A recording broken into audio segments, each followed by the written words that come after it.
ही नहीं। अच्छा, जो भी आ रहा है ना, अब मिसाल के तौर पर जिसको गवर्नमेंट मिल रही है तो उनको सिखाया जा रहा है पहले कि ऐसे लूटते हैं या ऐसे करते हैं, मतलब एक सिस्टम अजीबोगरीब बन गया। क्लासेस है, बहुत बड़े, मैं कहता हूँ बहुत बड़े लेवल पे तब्दीली की जरूरत है। मुझे ऐसा लगता है यूपीएससी के एग्जाम्स होते हैं ना इनके गवर्नमेंट। अस्सलाम वालेकुम, नमस्ते, सत श्री अकाल। कैसे हैं आप लोग? उम्मीद करती हूँ ठीक होंगे, खुश होंगे। मैं हज़िका अली और मेरे साथ हैं तारिक नियाजी। अस्सलाम वालेकुम, नमस्ते, सत श्री अकाल। उम्मीद करता हूँ ठीक होंगे, खुश होंगे। दोस्तों जहाँ रहें खुश रहें, माँ बाप का ख्याल करें क्योंकि माँ बाप ने तो सब कुछ है। चैनल को सब्सक्राइब, वीडियो को लाइक, दूसरे से बेल आइकन को जरूर प्रेस कर ले। और जिनको आवाज़ नहीं आती वो हैंड फ्री यूज़ करें, माइक का थोड़ा सा प्रॉब्लम है। अक्सर लोग हमें कमेंट कर रहे होते हैं कि आवाज़ का प्रॉब्लम है। ये प्रॉब्लम हमारी समझ में भी नहीं आ रहा है कि इसका हल क्या है। बड़े माइक चेंज कर लिए, बड़े खर्चे कर लिए, पता नहीं क्या है, किसी ने काला जादू कर तो माइक जिनको आवाज़ ना आ रहा वो हैंड फ्री यूज़ करेंगे तो एक तरफ से आ ही जाती है।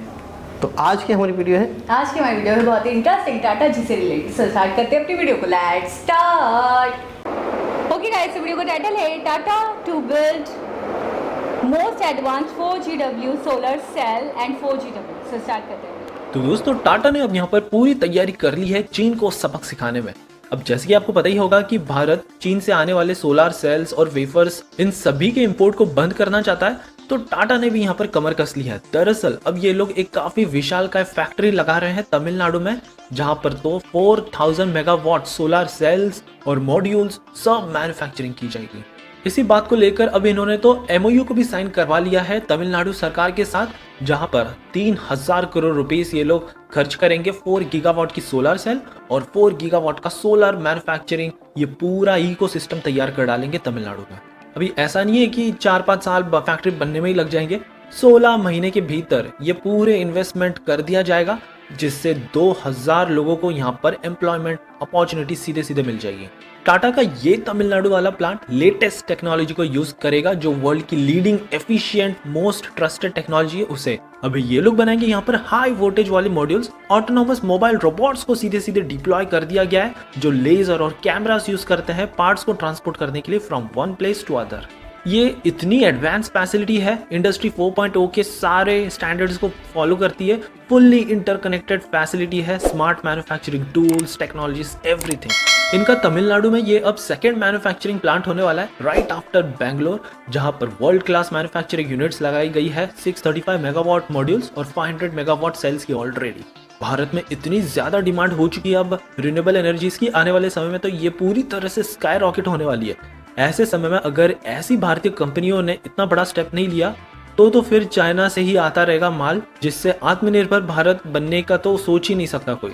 लेकिन अब भारतीय कंपनी यहाँ पर काफी बड़े इनिशिएटिव्स ले रहे हैं, सरकार भी यहाँ पर सहयोग दे रही है अपनी PLI स्कीम के साथ, और चाइना से जो माल आ रहा है उस पर एंटी डंपिंग ड्यूटी लगाई जा रही है ताकि वो अपने चीप प्रोडक्ट्स की डंपिंग ना कर सके भारत में।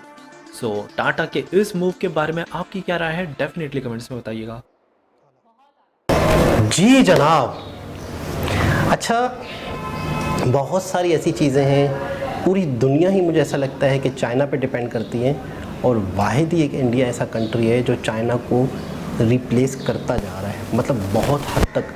और दुनिया अभी तो ये नहीं कह सकते कि रिप्लेस कर रहा है, करता जा रहा है। मुझे ऐसा लग रहा है अभी तो बीट कर रहा है। जहाँ जहाँ तक वहाँ पहुँचे वहाँ तक वो पहुँच रहा है, और आने वाले वक्तों में ऐसा हो सकता है कि चाइना को कोई नहीं पूछेगा, सब इंडिया को पूछेंगे। बिल्कुल ऐसा ही है, क्योंकि बहुत सारी कंपनियां ऐसी हैं जो पहले चाइना में मैन्युफैक्चरिंग का सोचती थी, तो अब वो भी इंडिया की तरफ आ रही हैं। जैसे हमने सैमसंग की एक वीडियो देखी थी।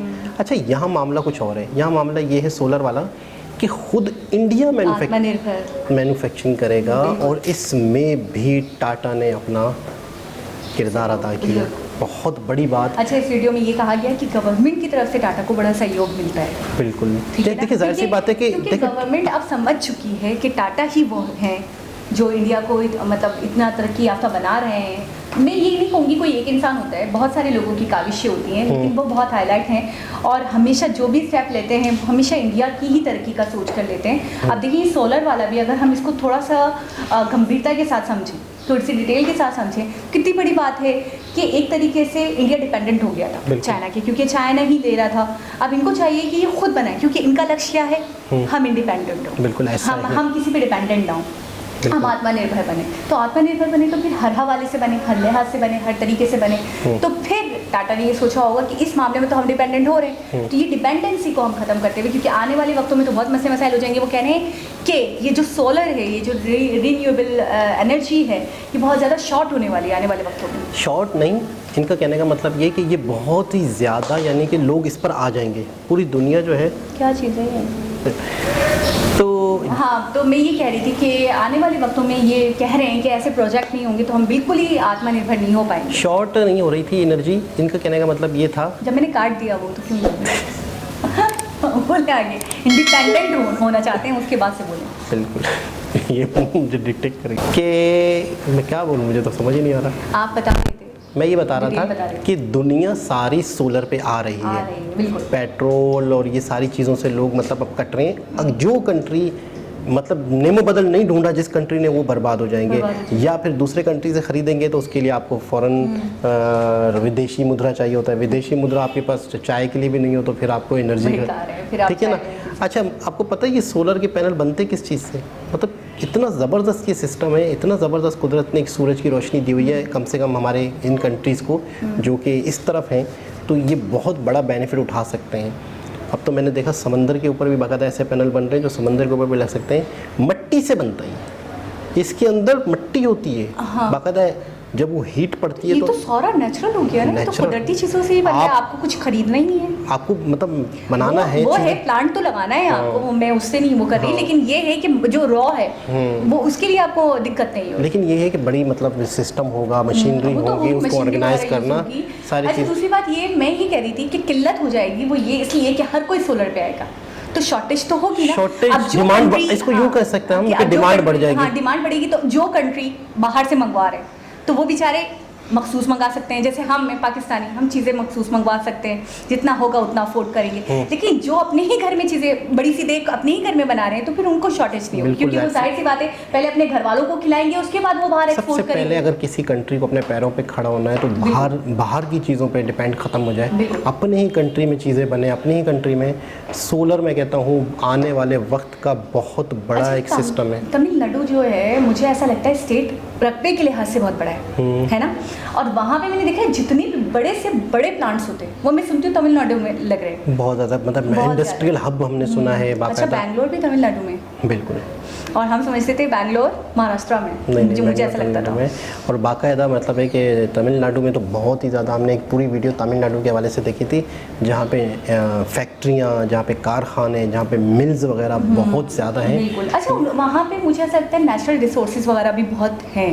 बिल्कुल, क्योंकि मैंने जो देखा है वो एक तो रकबे, जैसे अपना बलूचिस्तान रकबे के लिहाज से बहुत काफ़ी बड़ा है कि बड़े बड़े आप प्लांट्स लगा सकते हो, बड़े बड़े इंडस्ट्रीज लगा सकते हो, और काफ़ी हैं भी वहाँ पे। हमने एक ऑटोमोबाइल्स की भी देखी थी, एक हमने उसकी बाइक की देखी थी, ईवी वगैरह। अच्छा, एक चीज़ है, जैसे अभी आपने बलूचिस्तान का जिक्र किया, तो मुझे ऐसा लगता है कभी कभी कि जैसे हमारा मुल्क अभी हुआ है, मतलब ये ऐसा लगता है अभी है, अब क्या करना है, अच्छा ठीक है सोचते हैं, अच्छा यार बलूचिस्तान को ये हो सकता है।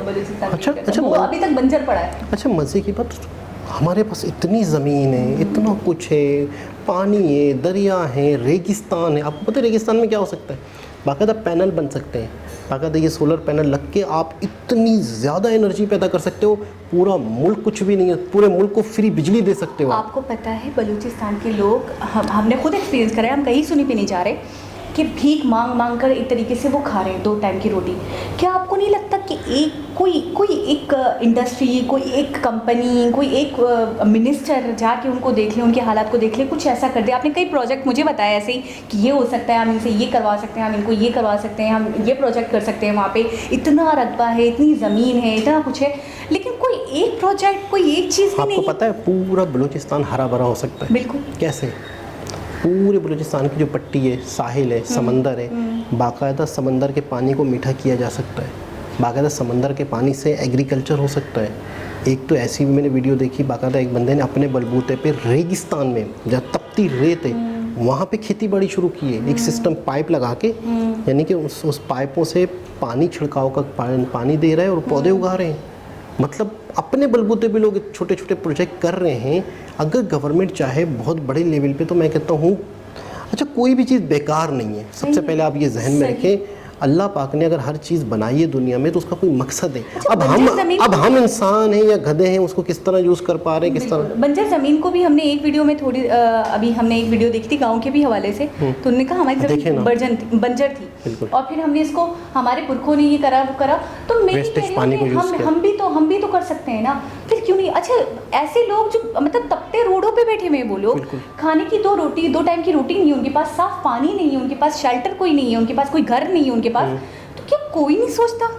और यहाँ पे हम देखते हैं ऑन दी अदर हैंड, हम इंडिया को देखते हैं जिससे हम अलग हुए, वो कितनी तरक्की कर रहे हैं, वो कितने आगे जा रहे हैं, बहुत आगे। मैं बताता हूँ, मुझे यकीन करें ऐसा फील होता है कि जैसे अब हमारा स्टार्ट है, अब हमें पाकिस्तान अब मिला है, अब हम बैठते हैं, अब सोचते हैं। मुझे ऐसा लगता है कभी कभी तो मुझे गुमान होता है, वो होता नहीं इंसान को झपकी आ जाती है, तो मुझे ऐसा लगता है कभी कभी कि मैं हुनूनगी में हूँ, मुझे ऐसा लगता है आज़ादी अभी तो मिली है हमें, क्योंकि मैंने इनको इतना देख लिया ना, तो मुझे 75 सालों की झपकी पता नहीं, शायद ऐसी होंगे हमारे मिनिस्टर्स भी, तो मुझे ऐसा इनको देखने के बाद अपना कंट्री ऐसा लगता है कि अभी तो हमें आज़ादी मिली है, अब मैं इनको देख रही हूँ, अब हम ऐसे शायद करेंगे। अच्छा, मुझे एक चीज़ और भी लगती है कि मैंने अक्सर जैसे अटल बिहारी वाजपेयी को देखा और लाल बहादुर शास्त्री जी को देखा, तो ये वो लोग थे जो आज़ादी की जद्दोजहद में शामिल थे। अच्छा, हमारे यहाँ कोई ऐसे मिनिस्टर हमारी क्या कहाँ चले आज़ादी के जो लोग थे? मैं आपको बताती हूँ, हमारी बदकिस्मती ये रही, मोहम्मद अली जिन्ना और 1 साल में ही इंतकाल कर गए, 1948 में वो चले गए। खान लियाकत अली खान, उनका भी मर्डर हो गया, वो भी मर गए। उसके बाद 1-2 और थे, मौलाना मोहम्मद अली जौहर, अल्लामा इकबाल तो आज़ादी से पहले ही जा चुके थे। तो आप बताएं बचा कौन? ये जरदारी और नवाज़। अच्छा, इनको ये जो लोग आज़ादी जिन्होंने हासिल की, उनकी अगर नस्लें होती या नहीं है ना, उनकी नस्लें ही नहीं है ना, मतलब मैं बड़ा हैरान हूँ कि 2000 के आगे तक अटल बिहारी वाजपेयी थे। अटल बिहारी वाजपेयी आज़ादी के, नेहरू जी थे काफ़ी सालों तक, नेहरू है। अच्छा, मैं आपको एक और बात बता दूँ, मुझे जब आइडिया हुआ थोड़ा सा कि क्या मसले मसाइल हैं, कहीं सुनी बातें तो बहुत होती हैं, प्रूफ के तौर पे जब मुझे पता चला कि मोहम्मद अली जिन्ना के जो नवासे हैं वो वहाँ इंडिया में बिजनेस कर रहे हैं, हमने उनकी पूरी वीडियो देखी थी। बहुत बड़ी बात है ये, बहुत बड़ा ऐसी बहुत हैरत अंगेज। तो मुझे तभी समझ में आ गया कि यहाँ होते तो कोई चलाता ना या कोई करता ना। फिर उसके अच्छा, शुरू से ही हमारे यहाँ मामला खराब गड़बड़ वाला हो गया, यानी कि शुरू से ही लूट मारी हो गई, तो एक सिस्टम बन गया, मतलब गनीमत की तरह मिल गया ये, कोई और था ही नहीं। अच्छा, जो भी आ रहा है ना अब, मिसाल के तौर पर जिसको गवर्नमेंट मिल रही है, तो उनको सिखाया जा रहा है पहले कि ऐसे लूटते हैं या ऐसे करते हैं, मतलब एक सिस्टम अजीबोगरीब क्लासेस है। बहुत बड़े, मैं कहता हूँ बहुत बड़े लेवल पे तब्दीली की ज़रूरत है। मुझे ऐसा लगता है यूपीएससी के एग्जाम्स होते हैं ना इनके, गवर्नमेंट ऑफिसर बनने के लिए, तो हमारे यहाँ करप्शन की यूपीएससी होता है। नहीं, भले वो एक डिग्री, अच्छा डिग्री पहले तो सबसे पहले तो डिग्री मिल रही है, मिल जाती है आपको पैसों से। दूसरी चीज़ है, घर के अंदर आपको सिखाया जा रहा है, सियासतदान अपने बेटे को सिखा रहा है ऐसे करना होता है, ऐसे करना होता है, ऐसे सियासतदान स्कूलिंग हो रही है उनकी बाकायदा। तो मैं कहता हूँ एक बहुत ज़बरदस्त टाटा की तरफ से एक इनिशिएटिव सोलर सेल तमिलनाडु में। तो दोबारा किसी वीडियो से मुलाकात होगी, जब तक के लिए अल्लाह हाफिज़।